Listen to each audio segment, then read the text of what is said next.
Welcome, everyone, to the second episode of the True Love Podcast, where we apply the love mindset for personal development.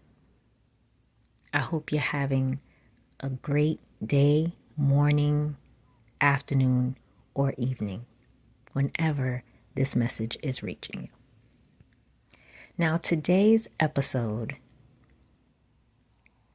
is self-love is deeper than you think.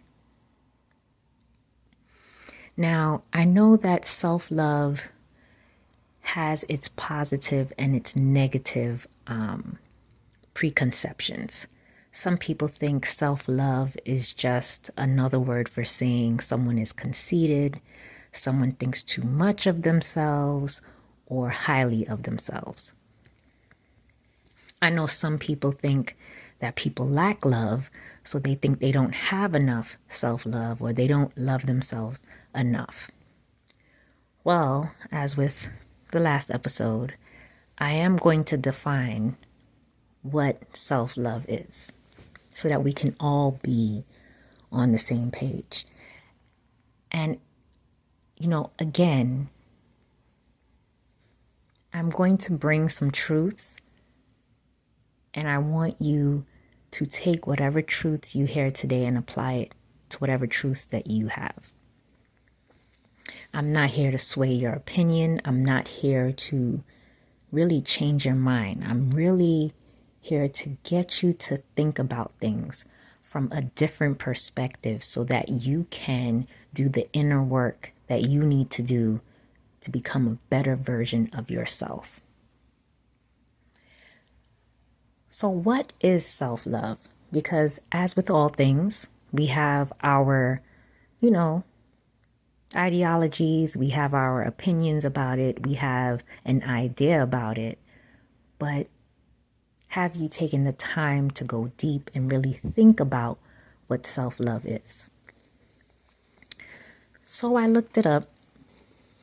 Self-love is defined as regard for one's own well-being and happiness, in parentheses, chiefly considered as a desirable rather than a narcissistic characteristic. So I want to break that down because it sounds like a definition, and I really want to break that down in a way that we can speak about this in a conversation. When it says regard for one's own well-being and happiness, what that means is it is naturally the assumption that everyone wants to be good, they want to take care of themselves, they want to be happy, they want to make sure that they're well, that, they're doing good, they're great. So when someone says, how are you doing? You can honestly answer, I'm good, and you? And, you can mean that I'm good. Because sometimes when people ask you, how are you? Do we really give them the 100% real answer? 9 times out of 10, probably not. We just say, I'm fine, I'm good, well, and you, or, we give that automatic response. And that is because we don't want to burden people with our problems, especially at the workplace, out there in the world. You just say, I'm fine and I'm good. But in private, are you fine? Are you good? And that is why self-love is necessary, because you need to make sure that you're good. Now, when it gets to the point where it's saying chiefly considered as a desirable rather than a narcissistic characteristic, because some people, they want to be better. They want to be better versions of themselves. They want to achieve their full potential in life. But they don't want to achieve their full potential in life so they can wave it over people's heads, so that they can get people to worship them, so that they can get people to say, oh, you're so great, and you just have it all together, and it becomes this praise and worship of a person. That's where it becomes narcissistic rather than desirable. So there is an aspect of having too much self-love or too much of something. And that's why everything in life is supposed to be a balance. You can't be too much of anything. I have this discussion with my friends and my family all the time. And, some people think, you can't have too much love. They think you can't have too much of a positive thing. You can have too much of a positive thing, and it can sometimes backfire because it's overload. It doesn't matter what it is, it becomes overload. And when you become overloaded, it has the adverse effect where it begins to frustrate and annoy. So you have too much self-love and you make everything about you and only you, and it's all about me, only me. And you are going to have an adverse effect with people in your life because they're like, every time I'm around her or I'm around him, all they do is talk about themselves. That's when it's not self-love. It's really self-absorption and self-worship.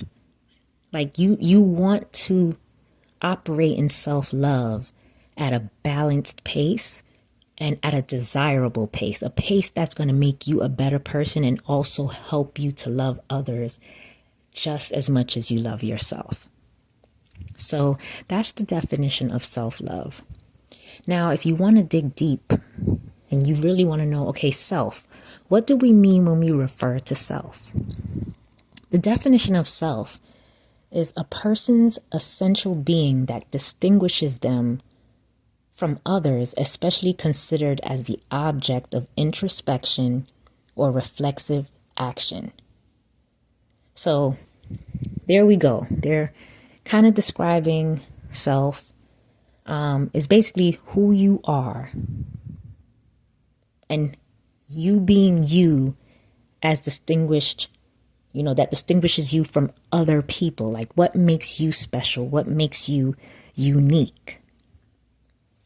And I always say, everything is based on my belief system, based on my faith.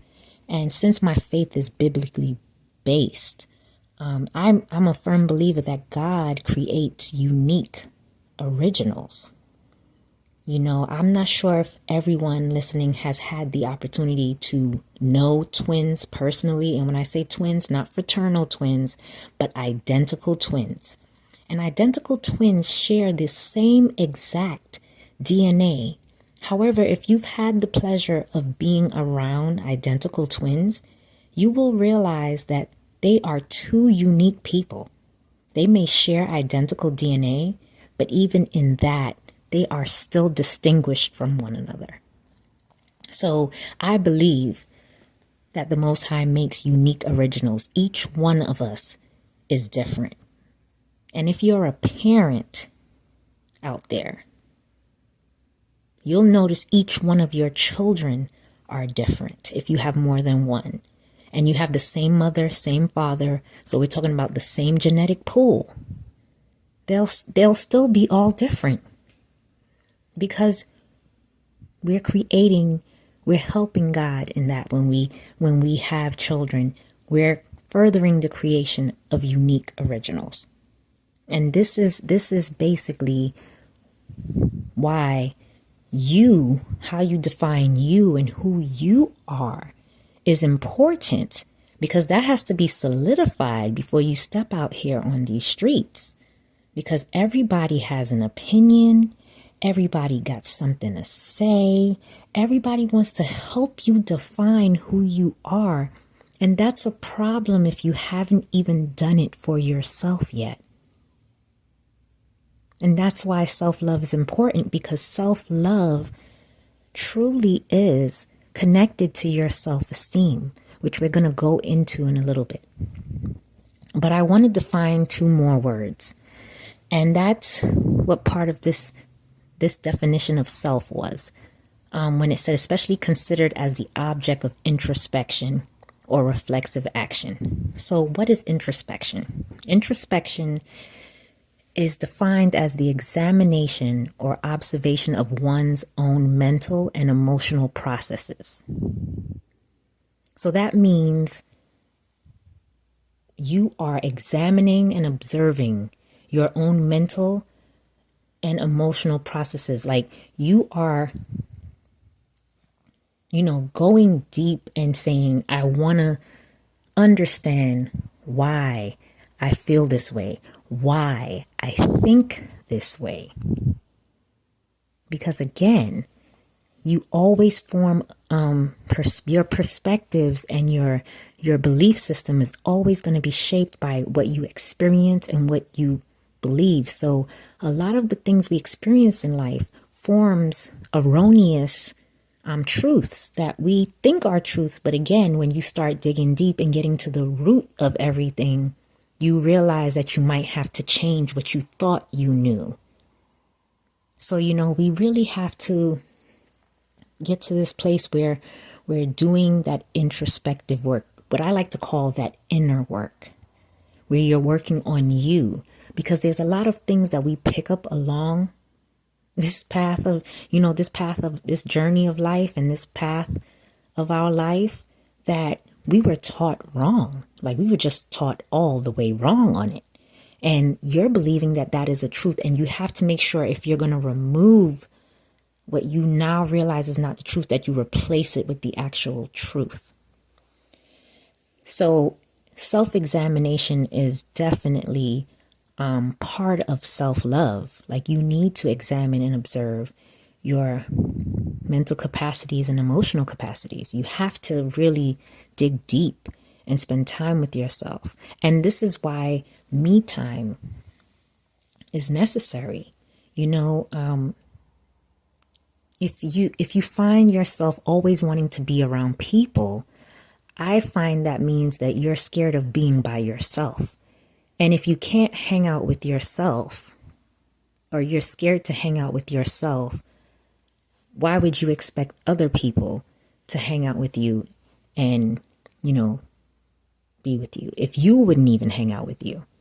So that's why it's important to still have those quiet moments and those isolated moments, because that's the time when you're actually going to do that inner work, and you're going to have the time for the personal development. You can't do that inner work in front of people.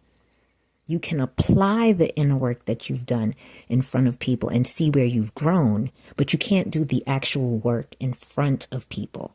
It's something you have to really have time to meditate and really dig deep and really examine yourself. So the second word words I should say I wanted to define is reflexive action. So everyone knows a reflexive action is like a sudden and involuntary response, but that's like the physical definition. From a self-love perspective, that definition is being able to examine your own feelings, reactions, and motives.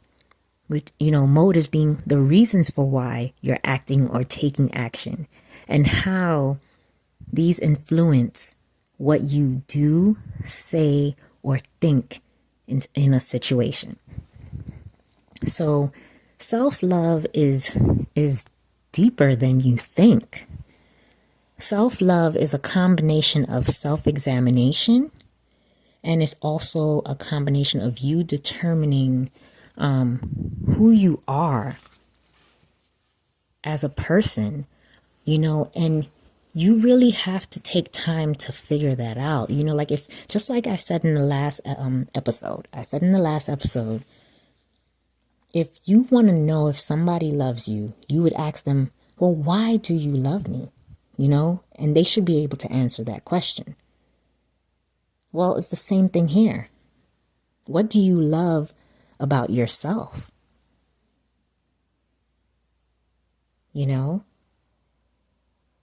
What do you love about yourself? Are you drawing a blank? Because if you're drawing a blank, then that means you never took the time to think about the things that you love doing. You never took the time to think about, who you are. You've never really accepted who you are and what you're all about. And, what kind of person are you? What are the unique characteristics that you have? Because if you haven't figured that out, you're going off of what everyone else is telling you. And again, you're operating on other people's ideologies of you, which can be either helpful or inspiring, and they can also be detrimental depending on what people think and view of you. So this is why you have to do this inner work yourself and figure out who you are. And again, with all things, I always go to my source of faith, and I always take it back to the Bible. Always take it back to your religion, your faith, and your belief system. This is very important because this is how you can test if your thinking and how you're approaching things is correct or if it needs improvement. So I want to go to Proverbs 19, verse 8. And I just want to go there because it's really about, understanding how you get to these truths.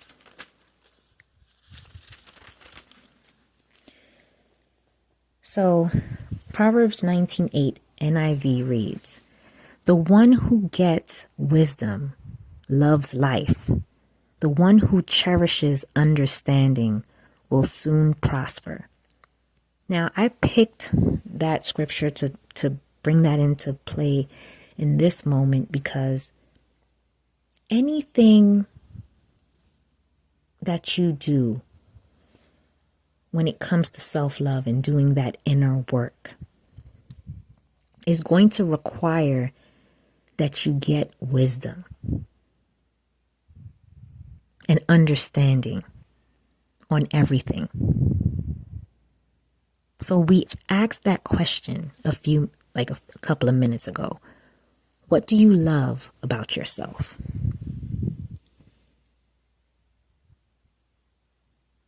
So you have to gain a better understanding of yourself. You have to know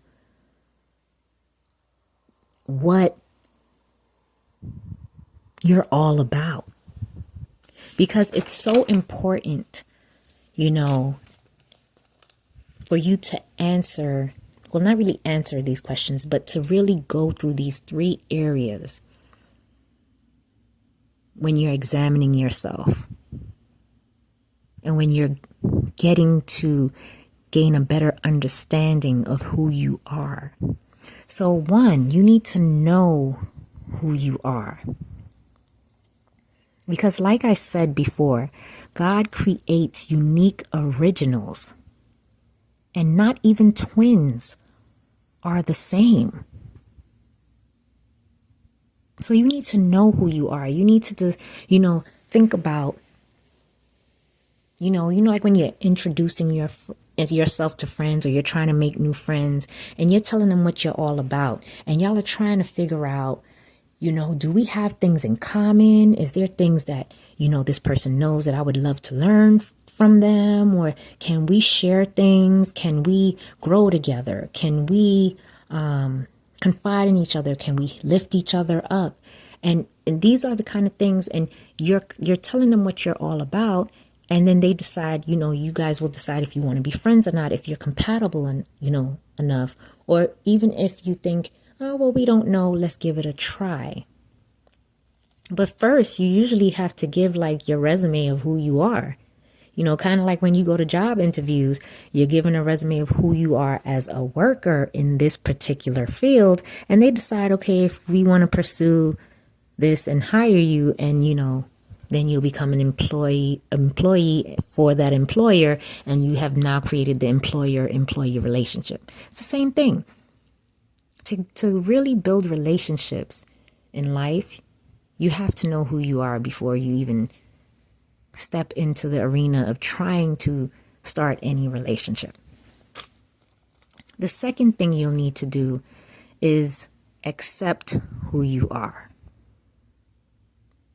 And this is, I think, the biggest thing that people have a problem with. And the reason why I'm saying, you say, oh my goodness, what do you mean people have a problem accepting themselves? The reason they have a problem accepting themselves is because they're so concerned about what everybody else is doing. I mean, think about it. We live in a society that's very technologically advanced. We have social media everywhere. I mean, you have to literally come up with rules sometimes, especially with, my children, these teenagers. You got to let them know, look, the phone got to get put down sometimes. Like, you got to experience life. You got to go outside. You got to do something else other than these phones.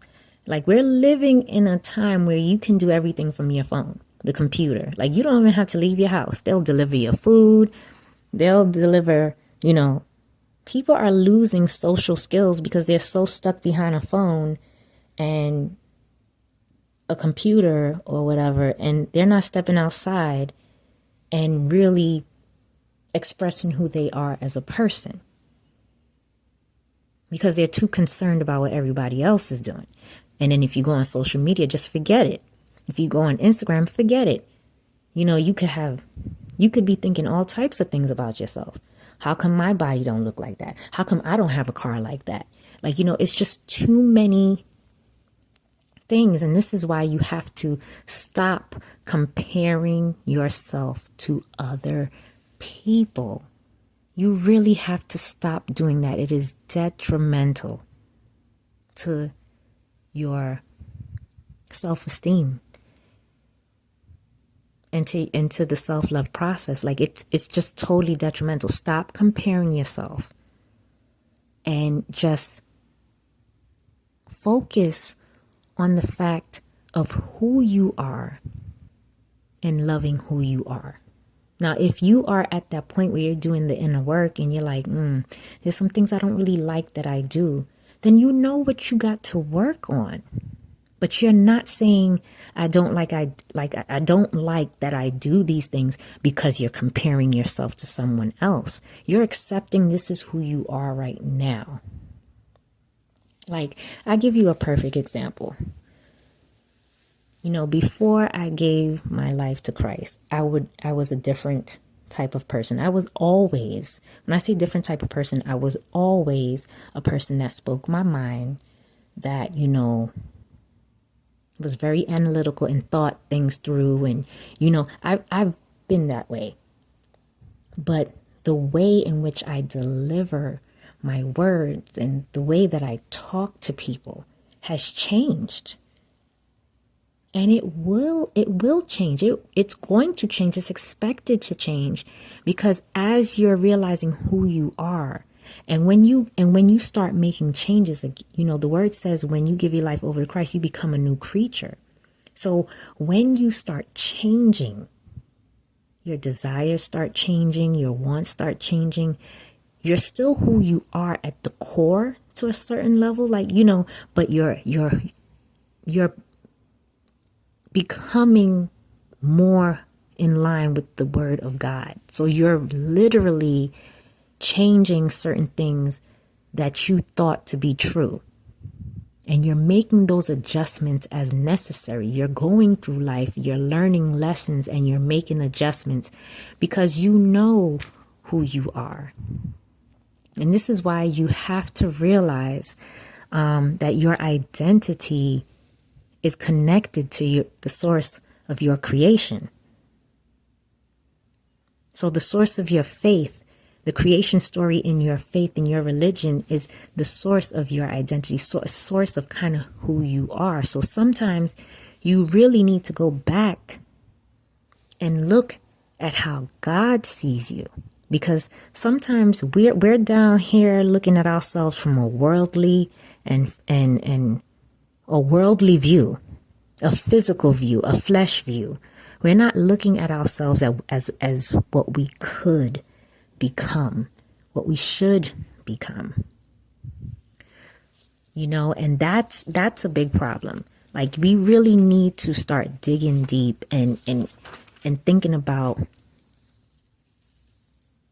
how the love mindset changes almost everything. It changes how you view yourself. It changes how you view others. It changes how you approach life.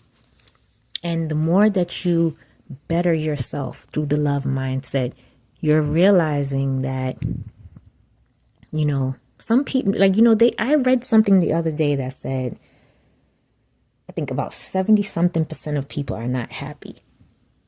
And I don't think it has anything to do with houses, cars, or anything like that. Because, when you look around, there's people, you see the people on your block. Y'all got pretty much the same house. You got pretty much similar cars. So it has nothing to do with that. It's something deeper than that. It's the lack of love. It's what we're missing. And from the last episode, we talked about that. How when we were reading 1 Corinthians 13, and we were talking about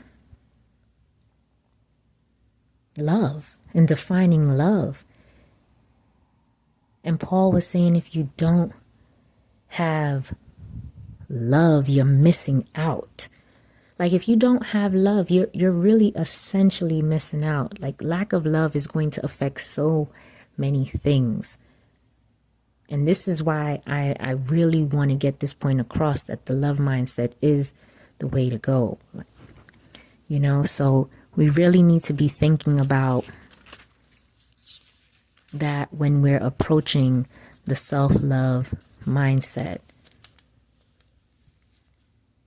And I just want to reference Psalms 139, 13 through 14. And it says, "For you created my inmost being. You knit me together in my mother's womb. I praise you because I am fearfully and wonderfully made. Your works are wonderful. I know that full well." So, if you're a believer and you know that you are fearfully and wonderfully made, you should have no problems accepting yourself. Stop comparing yourself to others, because, like I said, in social media, everyone looks like they're living their best life. But we don't know what goes on when they're not on that social media. We don't know what's going on behind closed doors. They may be struggling to accept themselves just as much as the next person. So that would be the second thing. And the third thing would be to be who you are. We just read that scripture, how you're fearfully and wonderfully made. Focus on how beautifully created you are. I mean, think about it. You were created to do what only you could do. It's like, that's another thing that I really do love about children. Children are brutally honest. And when I say brutally honest, they know who they are. They accept who they are, and they're always who they are. They're not going to they're not trying to consider, I'm not trying to be this and I'm not trying to be that. They're just honest. Children make friends faster because they're honest. They know who they are. They walk in that. It's like, as we get older, we kind of move away from that. We want to be what everybody wants us to be. And it's not that we do this consciously. We do this because we want to be likable. We do this because we want to be friendly. We do this because we want to be nice. But at the same time, you shouldn't have to sacrifice who you are just to please others. That's lack of self-love. And then what happens over time is you will start to become resentful and bitter because you're constantly compromising. You're constantly, trying to please others. And then it's like you feel like you're exhausting your energy because you may not be getting that same thing back. It's a lot of work to be someone else other than yourself. Like, it's more work than regular work. So don't do it. Be who you are. And like I said, if there's things that you notice that you don't like, you got free will. You can change that. You can change that. You can change that. So you really just gotta dig deep and be who you are. Walk in your purpose through obedience, in your faith, and love others as you love yourself. Now, I really want to get back to what self-love is. And we kind of defined it here from a dictionary point of view, as well as from, your personal point of view. So you kind of realize that self-love is really connected to your self-esteem. So if you can't answer that question, what do you love about yourself? You really have to figure out who you are. That's a process. Then accept who you are. And then be who you are. And then if there are things that you don't like, you can always make adjustments. You can always make adjustments. But for you to answer that question, you really have to get through those 3 stages and really live in those moments and examine yourself and really try to figure out who you are. And this is without any outside influence, without anyone telling you who you should be. Because this is why, self-love is important. Because for you to form long-lasting relationships, you really need to be solidified in who you are. Because what's supposed to really happen in relationships is that 2 people come together, and it could be 2 or more if it's a friendship, depending on what kind of relationship this is, can come together and be an addition, a help, an increase to others. It's not for you to bring down the crew or bring down the group or bring down the other person. It's so that you can be an addition. You can be an add-on. Like you want to add to people in this life. You don't always want to be the one taking. Sometimes you need to be the one who gives. And so, you can build long-lasting relationships once you have that solidified. And another thing that is good is that you don't connect the relationship to who you are. Because once you connect the relationship to who you are, and when I say that, if the relationship is over, you don't know who you are again, that's going to be tiring. Some people come in your life for a season. That season could be a lifetime. It could be 2 days. It could be 2 weeks. It could 2 years. You're not sure. So you don't want to get to the point where you connect your identity to people. Because if you do that, then if those people leave, is your identity walking out the door? Or are you now having to readjust everything about yourself? So you really want to have that solidified before you really start engaging with people. And like I said, children have this down pat. Like they don't have a problem being who they are with other children, and they're not, really adjusting anything for someone else. And it's not in a selfish way. They just know who they are and they know what they like. They know what they're about, and they express it, and they express it very carefully. They express it very carefully. So there is no misconception most of the times. So, self-love is connected to self-esteem. And it is like an automatic thing. Like, I think the average person thinks or believes that the average person loves themselves. The average person wants to see themselves doing well. The average person, is taking care of themselves. So when you think about this, and I want to go back to, another scripture real quick. Mark 12:31.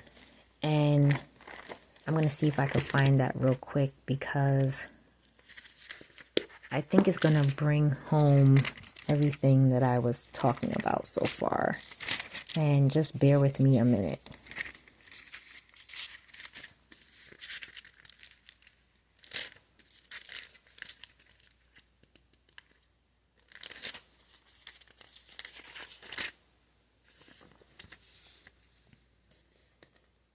Mark 12:31, and I might go back a little bit. I'm going to go back because I want to give you the context so that you will know exactly why I'm going here. The greatest commandment is how it's titled.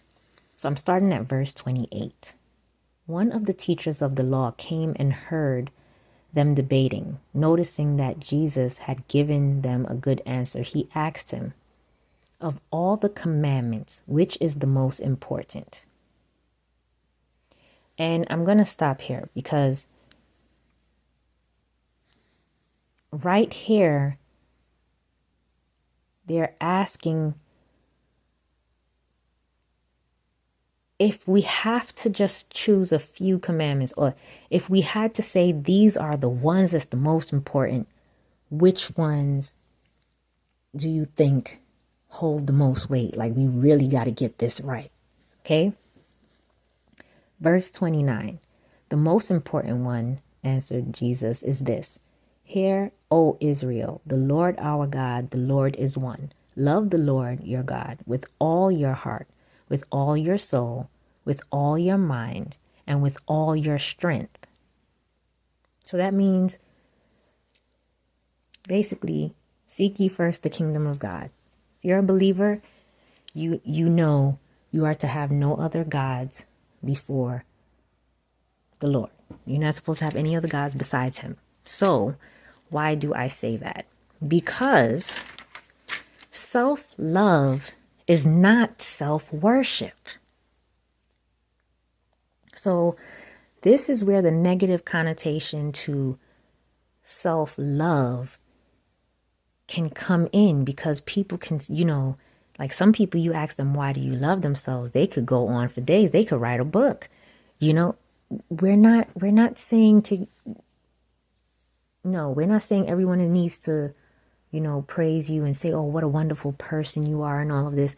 And self-love is not you kind of like doing that either. It's like a connective thing. And this is where I'm going with it. This in verse 31.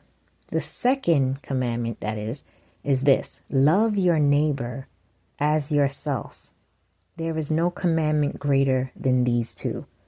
So have no other gods besides the Most High, and then to love your neighbor as you love yourself. So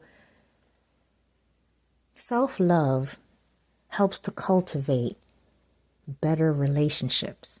So once you're solidified and you want to make sure that you're doing well, and you want to make sure, it's like, I don't think in this context that Christ is saying you need to learn how to love yourself. I don't think that's what he's saying. I am saying you need to get back to that self-love, because let me go back a little bit. I think what he's saying here, what Jesus is saying here, is it's automatic. Just like I mentioned with children, it's automatic. They automatically have self-love. So you're supposed to automatically have self-love. You're supposed to automatically want the best for yourself, to be happy, to be well, to be mentally sound, emotionally sound, all of that. That's an automatic thing that most people assume the next person has. What can happen over time is that you lose that because you're so busy thinking about how people are going to view you, and you're so busy thinking about other people's opinions that you lose the solidity of who you are as a person, that self-love. You don't stand in that self-love. So I don't think he was saying you need to learn how to love yourself before you can love you can love somebody else particularly, but it is hard for you to love your neighbor as yourself if you lack self-love.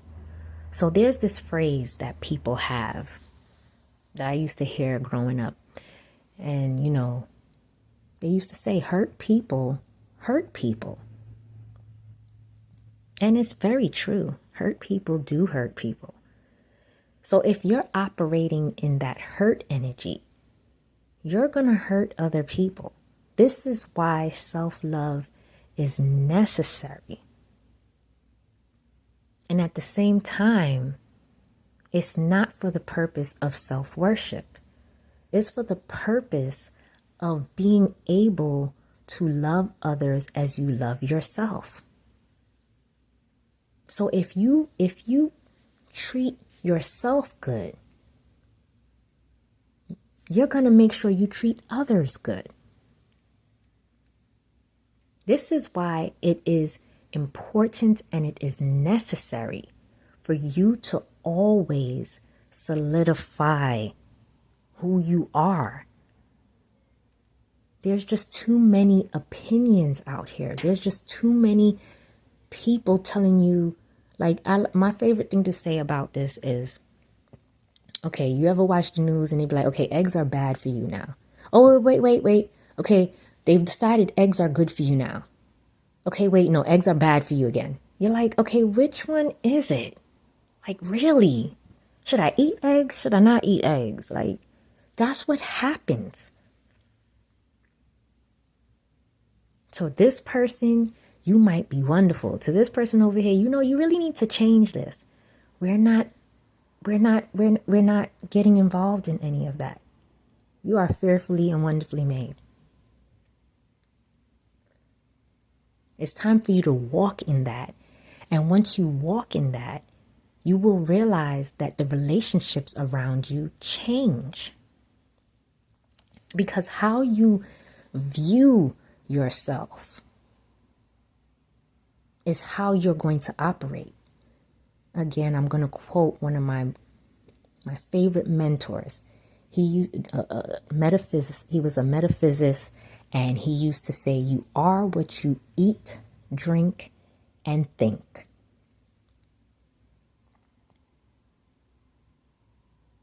And he's absolutely right. You are. So what you think about yourself, that affects all of the relationships. It affects your own personal development and growth. If you believe that you can't do something, you won't do it. If you believe negative things about yourself, you will continue to have negative thoughts about whatever area you think that negative thing about. So my goal here is for you to really take a look at what you think about yourself. What are you feeding yourself with on a daily basis? Are you feeding yourself with love, or are you feeding yourself with negative things? Are you feeding yourself good stuff? We have to be careful. We have to guard our hearts. We have to guard our mind. We have to be careful about how we're caring for ourselves, because that directly impacts your self-esteem. And when you have a low self-esteem, that means you think low of yourself. That means you're going to be in your emotions. And that means you're going to make decisions in an emotional state. Remember, love is a choice. You got to choose. You got to choose. You got to choose what you want out of life. And the love mindset is where it's at. This is why Paul said, if you could be good at whatever you're doing, you could be great. But if you don't have love, you really have nothing. Why? Because you're missing out. You're missing out on the potential of greatness. You could be great at this, but you could be even greater with love. And when you have that kind of love for yourself, that means you give yourself the grace when you make a mistake. That means you forgive yourself when you do wrong. That means you're going to be patient. That means you're not going to count all the times you didn't get it right. You're going to focus on getting it right next time. And because you practice this with yourself, you're going to automatically do it with others. That's why I said we need more love. We need more love in this world. And I know people are like, oh, that just sounds so sappy and so whatever. But that really is the solution. People would be happier if they do this inner work, they do this self-love process, where they examine the why they think this way, why they feel this way. Is it because of a wrong ideology? Is it because of wrong teaching? Is it because, I'm looking at it from a worldly view versus my belief system view, my faith? You always got to circle back to that. It's a belief system. So that means if you're feeling this way, you should be able to back it with your belief system, with your faith. I'm telling you right now, I go to the Bible for almost every situation. Almost every situation you can possibly encounter is in here. The book of Ecclesiastes talks about there's nothing new under the sun. There's no modern day situation that's not in this book. And I know people like, what do you mean? You have to read it for yourself. That's all I could tell you. You'd have to go in and dig deep, just like you going in and digging deep into yourself and making the necessary adjustments and the changes. You'd have to go and dig deep. Get in the book.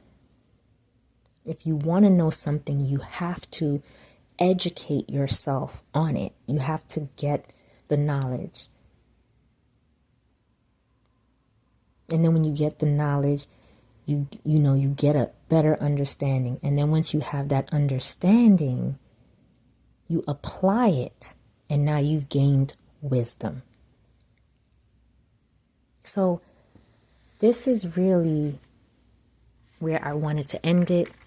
I always say I'm going to do 30 minutes and I'm looking and it's like not 30 minutes. But I really do hope that this message got you thinking about, making sure you're looking after your own well-being and your happiness, because it is ultimately going to help you in all other areas of your life. It's going to help you with all other relationships. And I'm going to just give one more example of how that works. Businesses, when one business buys another business, most of the time, they're not going to buy a business that's not functioning properly, that's not doing well. When a bigger business buys another big business or a slightly smaller than them business, they are saying they want to become stronger. So by joining together, we're going to become a stronger company. It's the same thing when two people get together and they exercise positive examples of self-love. That means they want the best for themselves, and in turn, they want the best for others. When those two people come together, they're already coming together on a love mindset. So they're going to have the patience, the compassion, the empathy, the grace, the forgiveness. They're going to be willing to work with you because they know you have the same goal in mind. And that is for us to be better versions of ourselves. And if we want to treat others the way we want to be treated, that means we naturally have to want to be treated well. Otherwise, if we believe in our mind that we're not supposed to be treated well, we won't treat other people well. And this is why the love mindset is key.